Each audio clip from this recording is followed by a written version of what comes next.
जंगल में बारिश शुरू हुए कई रोज गुजर गए थे। सावन में बारिशें तो हर साल ही होती हैं, लेकिन अब के बार तो बारिशें रुकने का नाम ही नहीं ले रही थी। लंबे समय बारिश होने के कारण तमाम पक्षियों के घरों में दाना तकरीबन खत्म हो गया था। ऐसे में नन्ही चिड़िया को कोई फिक्र ना थी, क्योंकि उसने बहुत सारे चने के दाने अपने घर में जमा किए हुए थे और वो अपने घर में बहुत महफूज और मुतमईन थी। बच्चों, तुम मुझसे रोज पूछते थे, मम्मा तुम ये दाने क्यों इकट्ठे कर रही हो?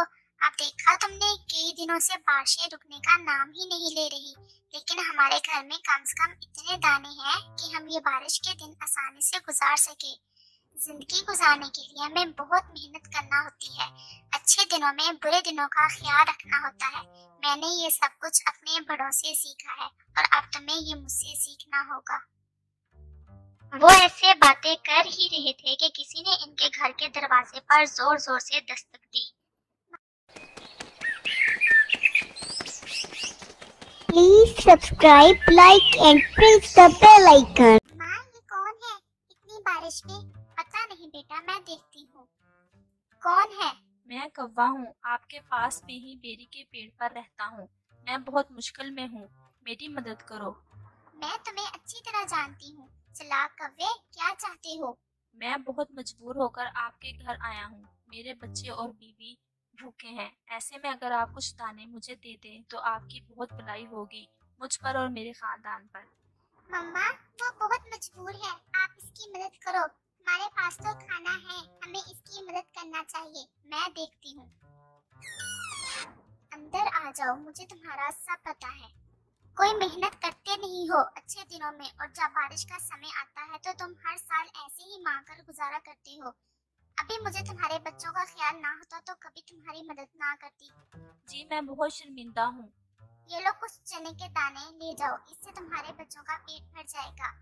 धन्यवाद, मुझ पर ये एहसान है आपका। और कौवा कुछ दाने लेकर पास में ही अपने घर चला जाता है। बहुत मगरूर है चिड़िया, कुछ दाने क्या दे दिए, मुझे सबक ही सिखाने लग गई। क्या कह रही थी? यही कि तुम काम नहीं करते, अच्छे दिनों में बुरे दिनों का ख्याल नहीं रखते। तुम छोड़ो इसकी बातें, 2-4 दिन गुजर जाएंगे, बारिशें रुक जाएंगी, फिर कौन पूछेगा इस चिड़िया को। और वो चने के दाने खाकर सो जाते हैं। अगले दिन कौवा फिर परेशान था कि रात तो गुजर गई, आज क्या खाएंगे। सारा दिन ऐसे ही गुजर गया और बारिश लगातार हो रही थी। और फिर शाम हो गई और कौवे के बच्चे फिर से खाने को कुछ मांगने लगे। आप फिर से जाइए चिड़िया के पास, शायद वो फिर से हमारी मदद कर दे और कुछ और दाने दे दे। नहीं, मुझसे नहीं सुने जाते इसके भाषण।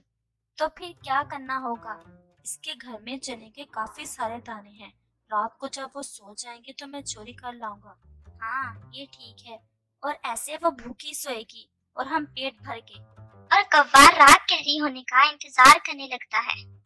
लगता है चिड़िया सो गई है, अब तुम्हें जाना चाहिए। हाँ, मैं जाता हूँ। और कौवा धीरे से खिड़की में से चिड़िया के घर में घुस जाता है। चने के दानों का तो इसे पहले से ही पता होता है और वो जाते ही चने के दाने चुराने लगता है। ऐसे ही बेख्याली में कौवा जब चने के दाने चुरा रहा था तो उसकी पूंछ दिए के साथ लग जाती है और कौवे की पूंछ को आग लग जाती है और कौवा शोर मचाता है, मेरी पूंछ, मेरी पूंछ। इससे चिड़िया की आँख खुल जाती है और वो जल्दी से कौवे की पूंछ को लगी आग बुझा देती है। कौवे के पास कहने को शर्मिंदगी के सिवा और कुछ नहीं था, लेकिन चिड़िया फिर भी कुछ चने के दाने कौवे को दे देती है। ये तुम्हारे बच्चों के लिए, और हाँ, घर जाकर अपनी पूंछ पर मरहम पट्टी